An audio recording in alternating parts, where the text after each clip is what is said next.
نحمدہ و نصلی علی رسولہ الکریم اما بعد فاعوذ باللہ من الشیطان الرجیم بسم اللہ الرحمن الرحیم رب اشرح لی صدری ویسر لی امری واحلل عقدۃ من لسانی یفقہوا قولی اللہم انفعنا بما علمتنا وعلمنا ما ینفعنا وزدنا علما آمین یا رب العالمین۔ چلتے ہیں اپنی ڈائری کی طرف۔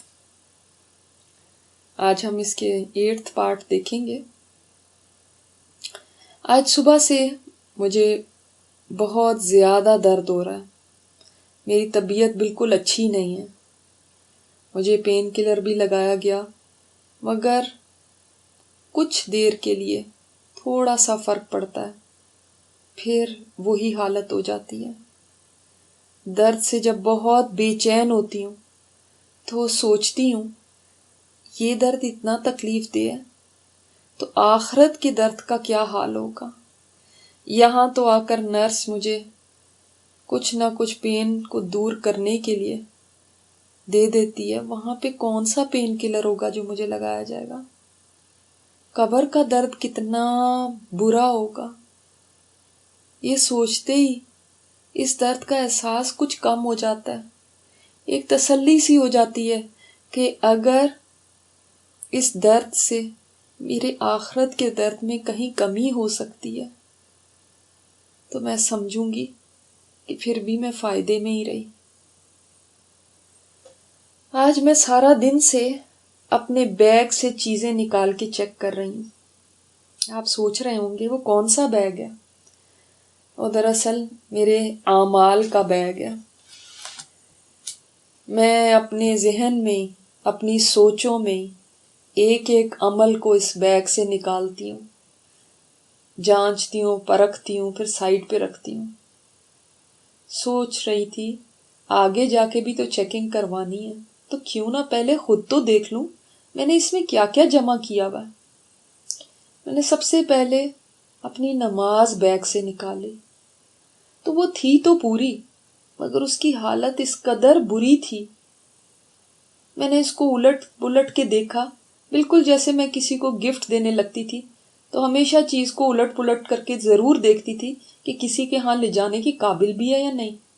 اسی طرح جب میں نے اپنی نماز کو چھان پھٹک کیا تو کہیں سے بھی وہ اس قابل نہیں تھی کہ رب العالمین کے سامنے دکھاؤں۔ یہ تو وہ نماز تھی کہ مجھے ڈر لگنے لگا کہیں میرے منہ پر نہ دے ماری جائے، شرم آنے لگی کہ کیسے اس کو دکھاؤں گی۔ نہ رکوع مکمل، نہ سجدے، نہ اس میں سکون، نہ اس میں دھیان، نہ اس میں اول وقت کا پاس۔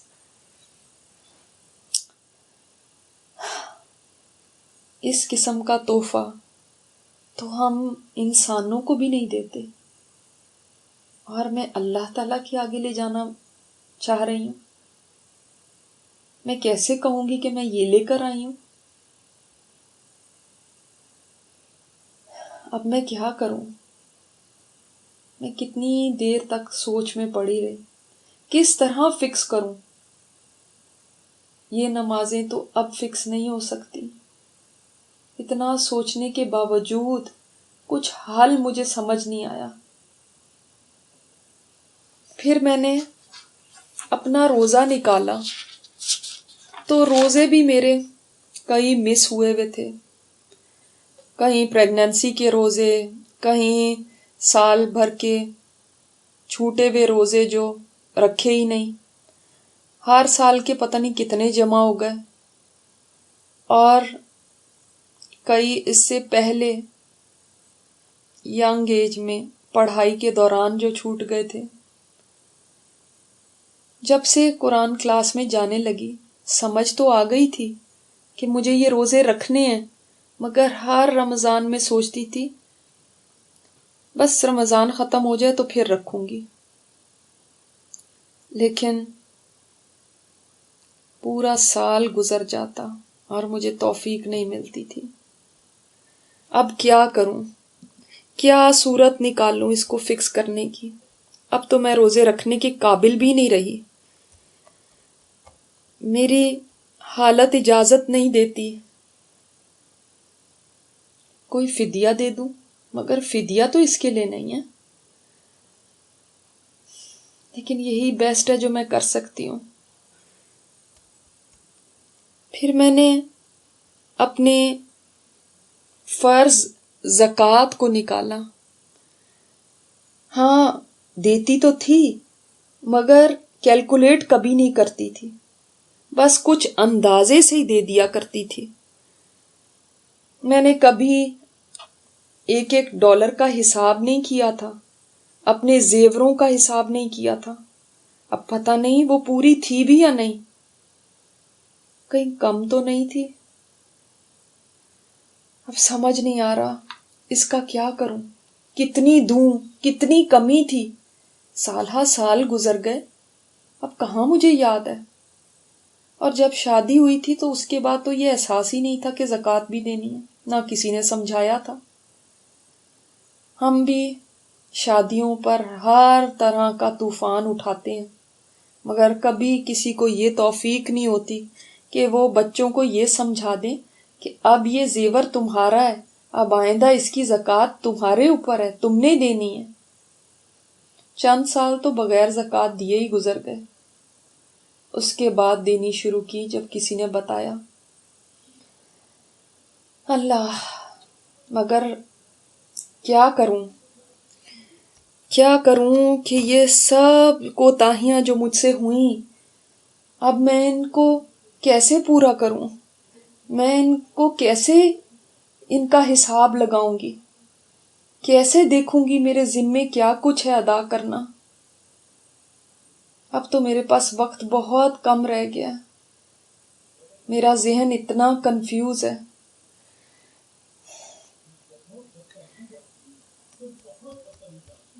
تو اب حج کے اوپر آئی میں. اب حج دیکھا تو میں نے حج تو کیا تھا، اور لیکن وہ ایسا حج تھا کہ جس میں مجھے سمجھ نہیں تھی. میں سارے حج میں کبھی گرمی کی شکایت کرتی، کبھی بھیڑ کی، کبھی لوگوں کے دھکوں کی. میرا حج کیا تھا؟ بس غصے، بے صبری اور شکایات کا ایک مجموعہ. کبھی حکومت کو کوستی، کبھی ایجنٹ کو. صبر نام کی کوئی چیز میرے اندر نہیں تھی.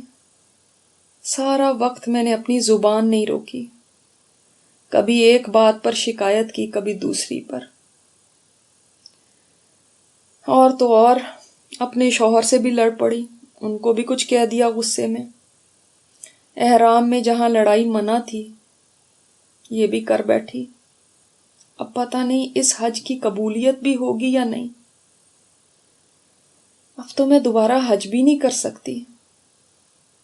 میں جیسے جیسے اپنے یہ بڑے بڑے آئٹمز بیگ سے نکال رہی تھی، میرا خوف بڑھتا ہی جا رہا تھا. یہ وہ آئٹم ہے جو ہیوی ویٹ تھے میرے پاس، اور انہی کا برا حال تھا. یہ تو سب سے اچھے ہونے چاہیے تھے، تبھی میں آگے کی کوئی امید رکھتی کہ کچھ اور دکھاؤں. مگر میں نے تو پلرز میں ہی کمی کر دی. جس کے پلرز ہی خراب ہو وہ آگے کیا دکھائے گا.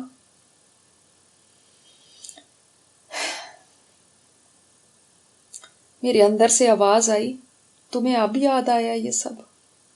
ہاں، اب اس لیے یاد آیا کہ میں نے کبھی اس طرح سے اپنا بیگ چیک ہی نہیں کیا تھا. میں کیا جمع کر رہی تھی، کیسا جمع کر رہی تھی، کبھی سوچا نہیں تھا. کمی بیشی کہاں پہ رہ گئی تھی، کبھی میں نے اس کی فکر ہی نہیں کی.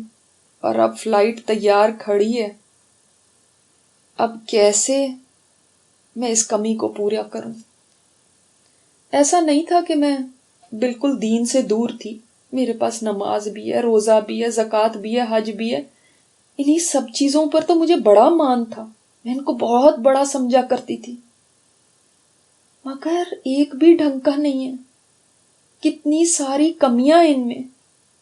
مجھے تو الٹا ڈر لگ رہا ہے کہ میں یہ لے کر جاؤں گی.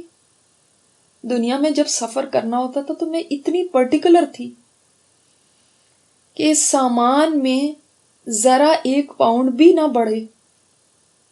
10 بار میں اس کا وزن کرواتی تھی اور یہی کہتی تھی اچھی طرح دیکھ لو، یہ نہ ہو ایئرپورٹ پر سامان کھلوانا پڑے. مگر جو بیگ اللہ کے ہاں لے جانا تھا وہ میں نے کبھی آج تک دیکھنا گوارا ہی نہیں کیا کہ اس میں پڑی ہوئی چیزوں کا وزن کتنا ہے. یہاں کے سفر میں کبھی کوئی ایسی چیز نہیں رکھتی تھی جو مجھے ڈر ہوتا تھا کہ کسٹم والے کھلوا لیں گے، روک لیں گے ایئرپورٹ پر. ذرا سی دیر ان کے روکنے کے ڈر سے میں کھانے پینے کی چیزیں بھی رکھتی نہیں تھی. میں بہت محتاط ہوتی تھی. یہاں کے لیے اتنی عقل مندی اور ہمیشہ کے سفر کے لیے اتنی بے وقوفی. میں نے اتنا بڑا رسک لے لیا کہ سارے ہی آئٹمز وہ ہیں جن پر سوال ہو سکتا ہے، ان کو نکال کر دور پھینکا جا سکتا ہے کہ یہ لائیو، اس قسم کی نمازیں، اس قسم کے روزے، یہ تمہارا حج. اللہ اب میں کیا کروں؟ میں تو اب سب کچھ ٹھیک کرنا چاہتی ہوں، مگر کیسے؟ نہ وقت ہے نہ ہمت ہے. میں نئے سرے سے کرنا چاہتی ہوں، میں سب کچھ سنوارنا چاہتی ہوں، کیسے کروں؟ ابھی تو اور بھی چیزیں نکالنے کی باقی ہیں. زبان کے عمل ابھی رہتے ہیں، اس سے کتنا اچھا بولا کتنا برا بولا مجھے تو اب یاد بھی نہیں. کل کی بات یاد نہیں رہتی تو کہاں ساری زندگی کے بول یاد رہیں گے. مجھے کیا پتا میں نے مجلسوں میں کیا کیا باتیں کریں، پارٹیوں میں جو منہ میں آتا تھا بولے جاتی تھی. زبان کو روکنا تو کبھی سیکھا ہی نہیں تھا.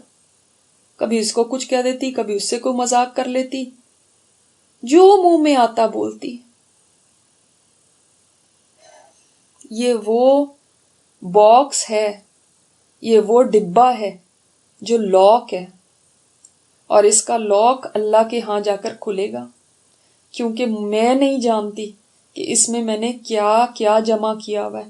اس میں کتنی غیبتیں، کتنے جھوٹ ہیں، کتنے لوگوں کے دل دکھے ہوئے، کتنا لوگوں کا مذاق اڑانا ہے، کتنی بڑائیاں ہیں، کتنی شیخیاں ہیں، کتنی شو آف ہے، اور کتنی اللہ رسول اور دین کی باتیں ہیں. میں کچھ نہیں جانتی، میرے پاس گنتی نہیں ہے. ہاں اتنا ضرور ہے کہ مجھے اوور آل تو اندازہ ہے کہ سارا دن میں کیا کیا بولا کرتی تھی، میں کیا کیا چیٹنگ کرتی تھی. یہ آئیڈیا مجھے اچھی طرح ہے. اسی لیے میں اس بارے میں صرف اتنا کہہ سکتی ہوں کہ یہ میرے سامان میں وہ ڈبہ ہے کہ اگر اللہ نے اس کو بغیر کھولے جانے دیا تو ٹھیک ہے، لیکن اگر یہ کھل گیا تو میں تو ہرگز پار نہیں ہو سکوں گی. کیا یہ سب ڈیلیٹ نہیں ہو سکتا؟ اور میرے دل میں کیا بھرا ہوا تھا؟ وہی بھرا ہوا تھا جو سب کے دلوں میں ہوتا ہے. لالچ، بخل، کینے، شکایتیں، اس سے شکایت، اس سے گلے، اس سے شکوے، اس سے تعلقات خراب، تکبر، بڑائیاں، گھر والوں سے معاملات میں خرابی. پردے کا حال یہ کہ اس میں بھی سکارف سے آگے بات بڑھنے ہی نہیں دی، کبھی کوشش ہی نہیں کری. کیا کروں اب میں؟ ڈاکٹر صاحب کی آواز نے مجھے چونکا دیا. وہ ہاتھوں میں کاغذ لیے ہوئے میرے سامنے کھڑے تھے. ہیلو. میں نے سر ہلایا. ان کے ساتھ نرس بھی تھی.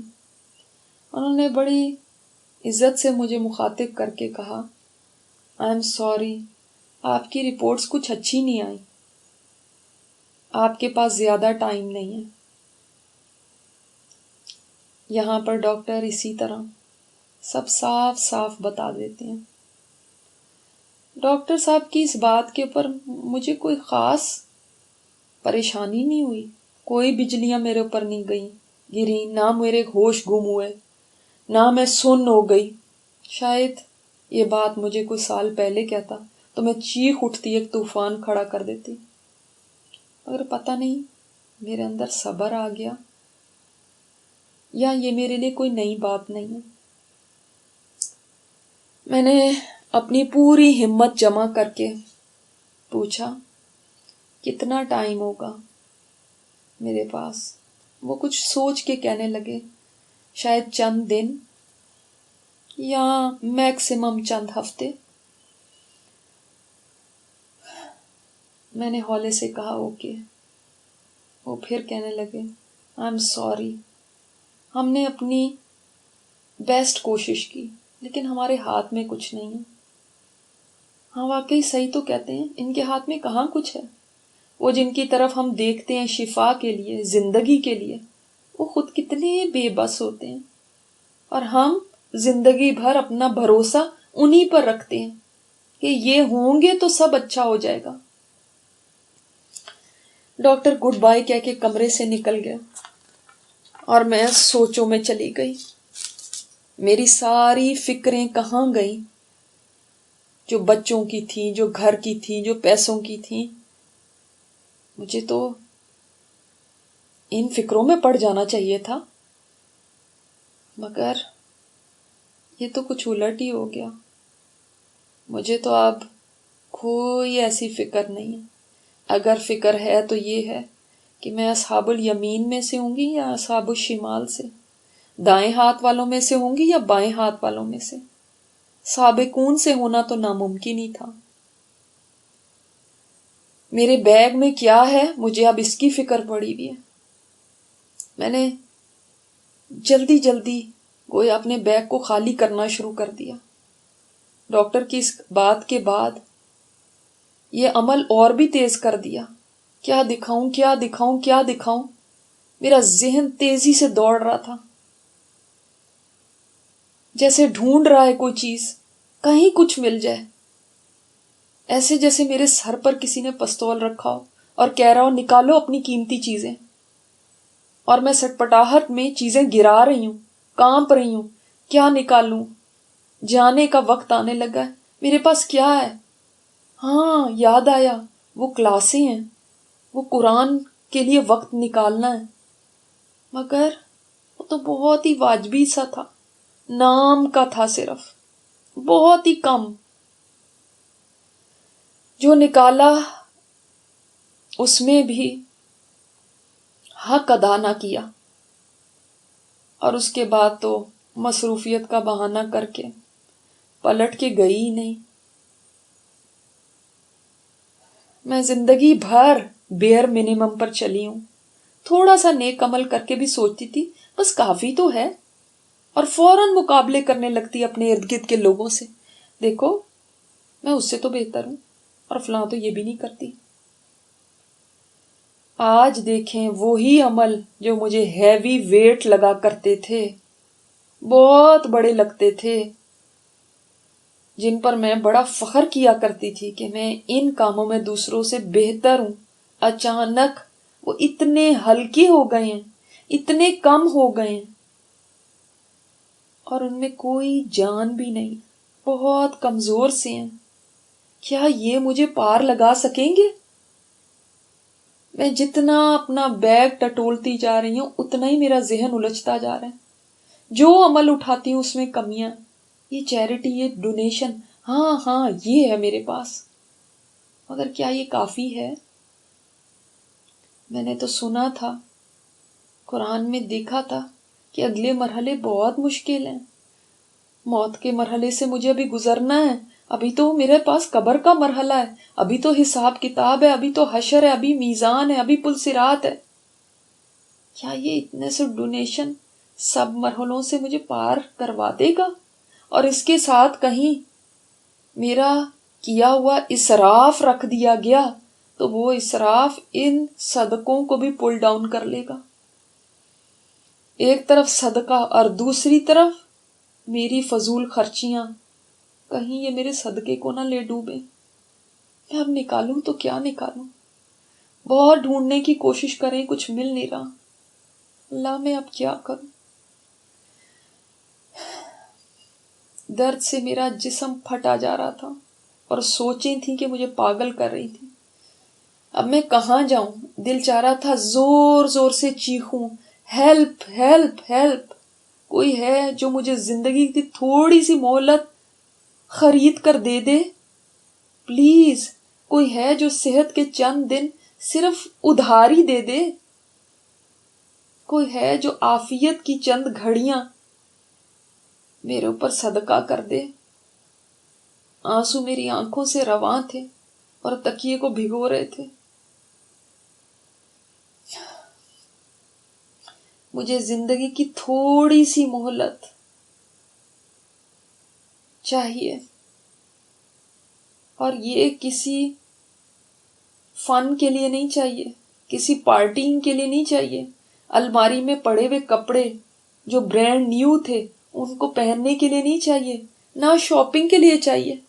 حتیٰ کہ میں تو یہ بھی نہیں کہتی کہ مجھے میرے بچوں کی شادی کے لیے چاہیے.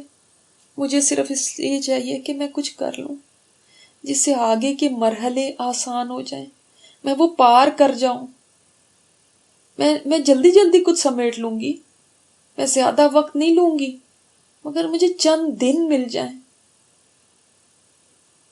میں کچھ آگے دکھانے کے قابل تو ہو جاؤں. مگر ایسا لگتا تھا کوئی میری مدد کرنے کے لیے نہیں ہے، کوئی میری بات سننے والا نہیں ہے. میں نے آنکھیں کھولی اور کمرے کی چھت کو تکنے لگی. میرے ہاتھ خود بخود اٹھ گئے.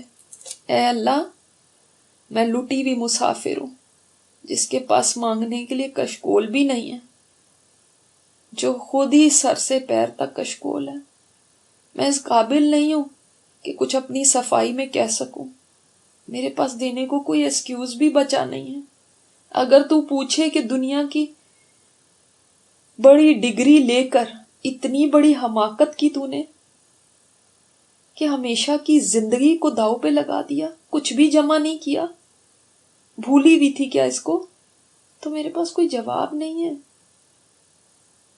میں وہ مجرم ہوں جو اپنے جرم کا اعتراف کرتی ہوں، مگر مجھ سے اگر یہ پوچھا جائے کہ کیوں ایسا کیا، کیوں اب تم نے اپنی زندگی کو آگ لگائی، تو اس بات کا جواب میرے پاس نہیں. نہ میں نے خود کچھ عمل کیا، نہ میرے پاس کوئی صدقہ جاریاں ہیں، میرے پاس کچھ بھی نہیں ہے. نہ اپنے اعمال سے امید ہے، نہ پیچھے رہ جانے والوں سے کوئی امید ہے. بس ایک امید ہے، اور وہ ہے اللہ تجھ سے ہے، تیری رحمت سے ہے. تو نے مجھے سانسیں ٹوٹنے سے پہلے موقع دے دیا کہ میں توبہ کر لوں. اب موقع دیا ہے تو معاف بھی کر دے.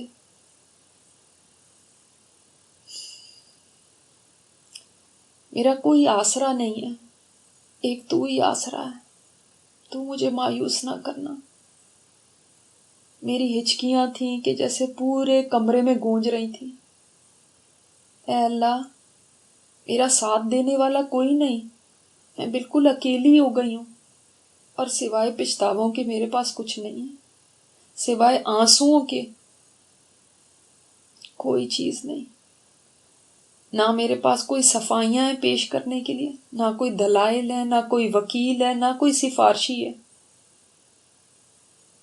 پتہ نہیں میں سوچوں ہی سوچوں میں کیا کیا کہتی چلی گئی، اور کب میری آنکھ لگ گئی مجھے پتہ بھی نہیں چلا. خواب میں میں نے ابا جان کو دیکھا. دیکھتی ہیں خوبصورت باغ کے دروازے پر کھڑے ہیں اور مجھے بلا رہے ہیں، بیٹا آ جاؤ، کب سے تمہارا انتظار کر رہا ہوں، سب اچھا ہو جائے گا، تم کیوں فکر کرتی ہو، تم نے اتنی تکلیف اٹھائی ہے، کوئی بھی تمہارے پاس نہیں ہوتا تھا، اکیلی تم نے یہ سارے درد سہے ہیں. تم بیماری کے دنوں میں ہسپتال کے اس کمرے میں بالکل تنہا رہتی تھی، لیکن اتنی تکلیف میں بھی تم نے کبھی گلہ نہیں کیا، کوئی شکوہ نہیں کیا. تم اللہ کی رضا میں راضی رہی، تم اللہ کی شکر گزار رہی. حتیٰ کہ بیماری ملنے پر، تکلیف میں بھی تم شکر ہی ادا کرتی رہی کہ اللہ تمہاری اصلاح کرنے کا تمہیں موقع دے رہا ہے. اب دیکھنا سب اچھا ہو جائے گا تمہارے لیے بیٹا، اللہ بڑا معاف کرنے والا ہے. میں ابا سے دیوانہ وار لپٹ گئی، پھوٹ پھوٹ کے رونے لگی. ابا اللہ مجھے معاف کر دے گا بھلا؟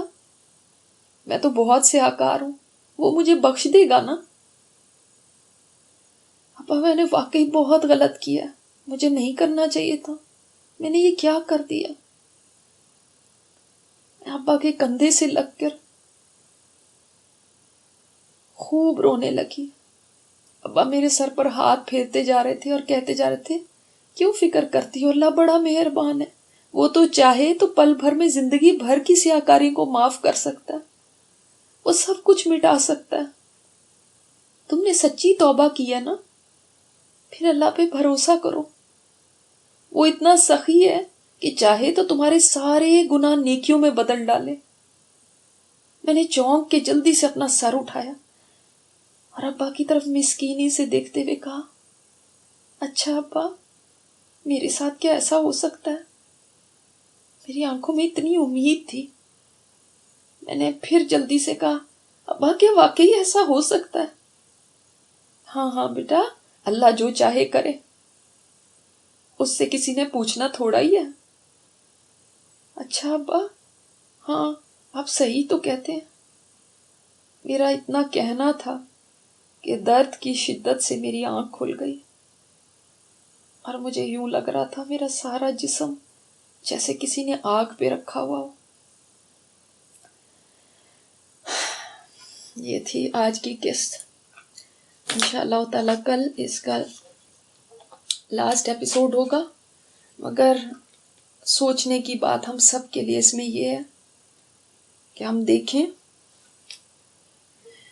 کہ جس کے پاس نماز، روزہ، زکوٰۃ، حج جیسے اعمال ہوں، اس کا بھی موت کے بعد کیا حال ہوتا ہے، اور جو ان کو بھی چھوڑنے والے ہوں اور ان سے بالکل ہی لاپرواہی برتنے والے ہوں، ان کے پاس کتنے پچھتاوے ہوں گے. سبحانک اللہم و بحمدک، نشہد ان لا الہ الا انت، نستغفرک و نتوب الیک. السلام علیکم و رحمۃ اللہ وبرکاتہ.